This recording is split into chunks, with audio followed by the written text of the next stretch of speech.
ಶುಭೋದಯ, ನಮಸ್ಕಾರ, welcome to Yoyo Kannada. ಗ್ರಾಮೀಣ ಭಾಗದ ರಾಜಕಾರಣ ಪ್ರವೇಶಿಸಲು ಕಾಯ್ತಿರೋರಿಗೆ ಈಗ ದೊಡ್ಡ ಗುಡ್ ನ್ಯೂಸ್ ಸಿಕ್ಕಿದೆ. ಕಳೆದ ಹಲವು ವರ್ಷಗಳಿಂದ ನೆನೆಗುದಿಗೆ ಬಿದ್ದಿರೋ ಜಿಲ್ಲಾ ಮತ್ತು ತಾಲೂಕಾ ಪಂಚಾಯತ್ ಚುನಾವಣೆಗಳಿಗೆ ಈಗ ಮುಹೂರ್ತ ಫಿಕ್ಸ್ ಆದಂತಿದೆ. ಕೆಪಿಸಿಸಿ ಕಚೇರಿಯಲ್ಲಿ ಮಾತಾಡಿದ ಡಿಸಿಎಂ ಡಿಕೆ ಶಿವಕುಮಾರ್ 2-3 ತಿಂಗಳಲ್ಲೇ ಚುನಾವಣೆ ನಡೆಸಲು ಸಚಿವ ಪ್ರಿಯಾಂಕ್ ಖರ್ಗೆ ಅವರಿಗೆ ಖಡಕ್ ಸೂಚನೆ ನೀಡಿದ್ದಾರೆ. ಅಷ್ಟೇ ಅಲ್ಲ, ಈ ಬಾರಿ ಟಿಕೆಟ್ ಯಾರಿಗೆ ಸಿಗುತ್ತೆ ಅನ್ನೋದ್ರ ಬಗ್ಗೆಯೂ ಡಿಕೆಶಿ ಹೊಸ ಬಾಂಬ್ ಸಿಡಿಸಿದ್ದಾರೆ. ಪಂಚಾಯತ್ ಎಲೆಕ್ಷನ್ ಬಗ್ಗೆ ಸರ್ಕಾರದ ಪ್ಲಾನ್ ಏನಿದೆ ನೋಡೋಣ ಬನ್ನಿ. ಸದ್ಯ ಇದೀಗ ಕುರ್ಚಿ ಕದನ ನಡುವೆ ರಾಜ್ಯದಲ್ಲಿ ಪಂಚಾಯತ್ ಚುನಾವಣಾ ಫೀವರ್ ಈಗಾಗಲೇ ಶುರುವಾಗಿದೆ. ಬೆಂಗಳೂರಿನ ಕೆಪಿಸಿಸಿ ಕಚೇರಿಯಲ್ಲಿ ನಡೆದ ಕಾರ್ಯಕ್ರಮದಲ್ಲಿ ಮಾತನಾಡಿದ ಡಿಸಿಎಂ ಡಿಕೆ ಶಿವಕುಮಾರ್ ಗ್ರಾಮೀಣಾಭಿವೃದ್ಧಿ ಸಚಿವ ಪ್ರಿಯಾಂಕ್ ಖರ್ಗೆ ಅವರಿಗೆ ಮಹತ್ವದ ಟಾಸ್ಕ್ ನೀಡಿದ್ದಾರೆ.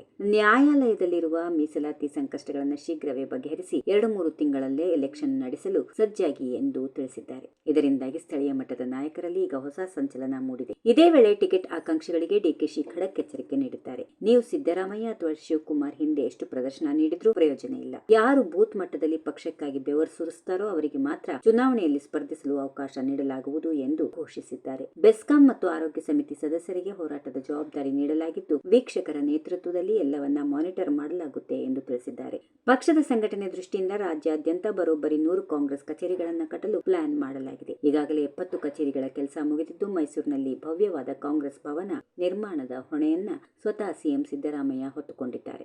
ಬೆಂಗಳೂರಿನಲ್ಲಿ 2 ದೊಡ್ಡ ಕಚೇರಿಗಳು ತಲೆ ಎತ್ತಿವೆ. ಎಲ್ಲಾ ಜಿಲ್ಲಾ ಮತ್ತು ತಾಲೂಕಾ ಕಚೇರಿಗಳಿಗೆ ಮಲ್ಲಿಕಾರ್ಜುನ್ ಖರ್ಗೆ ಮತ್ತು ರಾಹುಲ್ ಗಾಂಧಿ ಅವರೇ ದೆಹಲಿಯಿಂದಲೇ ಆನ್ಲೈನ್ ಮೂಲಕ ಅಡಿಪಾಯ ಹಾಕಲಿದ್ದಾರೆ. ಒಟ್ಟಿನಲ್ಲಿ ಕಾಂಗ್ರೆಸ್ ಸರ್ಕಾರ ಈಗ ಸ್ಥಳೀಯ ಸಂಸ್ಥೆಗಳ ಚುನಾವಣೆಯನ್ನ ಪ್ರತಿಷ್ಠೆಯಾಗಿ ತೆಗೆದುಕೊಂಡಿದೆ. ಗ್ಯಾರಂಟಿ ಯೋಜನೆಗಳ ಫಲ ಪಕ್ಷಕ್ಕೆ ಹೇಗೆ ಸಿಗುತ್ತೆ ಅನ್ನೋದನ್ನ ಪರೀಕ್ಷಿಸಲು ಪಂಚಾಯತ್ ಎಲೆಕ್ಷನ್ ದೊಡ್ಡ ವೇದಿಕೆ ಆಗಲಿದೆ. ಡಿಕೆಶಿ ಅವರ ಈ ಘೋಷಣೆಯಿಂದಾಗಿ ಹಳ್ಳಿಗಳಿಗೂ ಈಗ ರಾಜಕೀಯ ಚಟುವಟಿಕೆಗಳು ರಂಗೇರಿವೆ. ವಿರೋಧ ಪಕ್ಷಗಳನ್ನ ಕಟ್ಟಿಹಾಕಲು ಕಾಂಗ್ರೆಸ್ ಹೂಡಿರೋ ಈ ತಂತ್ರ ಎಷ್ಟರ ಮಟ್ಟಿಗೆ ಕೆಲಸ ಮಾಡುತ್ತೆ ಕಾದ್ ನೋಡೋಣ.